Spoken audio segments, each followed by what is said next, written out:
So now what we're going to do is we're going to talk about probably one of my favorite categories in the supermarket, and also, by the way, one of the most important categories that keeps on growing. David Walsh is with us.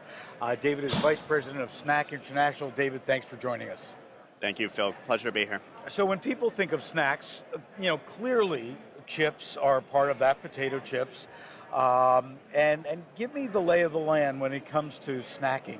Are potato chips still, rising and growing, and are they any different than they might have been 2 or 3 years ago?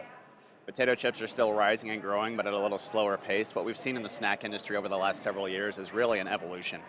Everything is a snack food, right? Consumers are eating. Absolutely. People are snacking 9 times a day instead of meals. They're grazing all day instead of meals. They don't have time to eat as many sit-down meals as they did 10 years ago.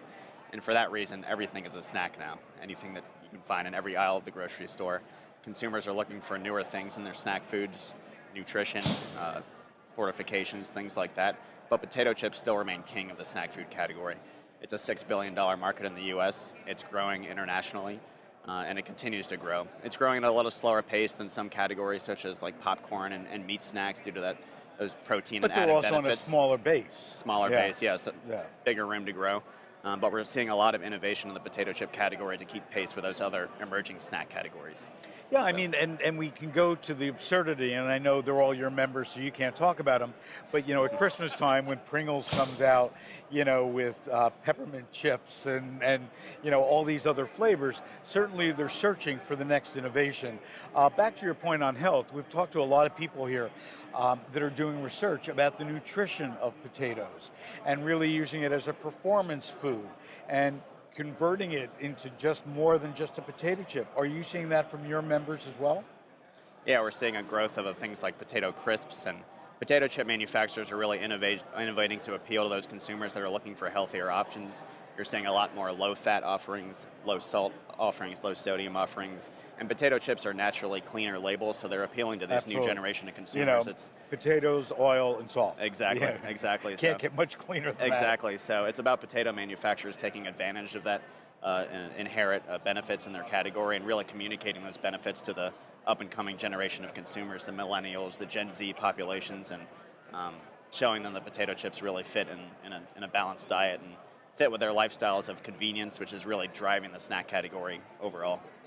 So what does SNAC International bring to the party for the people at the Potato Expo, from growers to processors to brands? What should they be availing themselves of from SNAC International, besides going to one of the best food shows that there is and just looking around and learning? Do you have any assets that can help them, any education that can help them? Yeah, a big thing that SNAC International does is its free educational programming for members. We teach our members how to really execute sharp sales and marketing strategies and really effectively communicate and sharpen their messaging to the up-and-coming generations of consumers. And a lot of that education is actually free if you're a member. We partner with St. Joseph's University. That's a really great school. Food marketing program. We put on a free education program there each spring. We also do a management development program called the Emerging Leaders Program with Georgetown University, and that's really, we see ourselves as partners to our members in their professional development programs, and that's also free if you're a member. So, and as you mentioned, we have a trade show called SNACSpo, which is really our key event each year. It brings all the industry together from farm to fork, the entire supply chain together, suppliers to the industry, packaging, seasonings, ingredients, and the industry executives really get together to learn where the industry is going from a trends perspective, what's the next big flavor, what's the next big seller, and what issues can really impact the industry and what they need to be aware of. And we really use it as an event to really build connections with the industry and really help the entire industry succeed. And you do a great job, and thank you for reaching out, again, even to the farmer, to the grower, and availing them of the great, assets and education that you have. Yeah, and what we do with the Potato Expo, we have a SNAC chipping potato committee that really focuses on variety trials of new potatoes, higher performing potatoes, potatoes that have less defects, better marketable yields, that kind of thing, to really bring those new varieties of chipping potatoes to market for potato chip manufacturers. So that committee meets at Potato Expo each year, and we're happy to be here.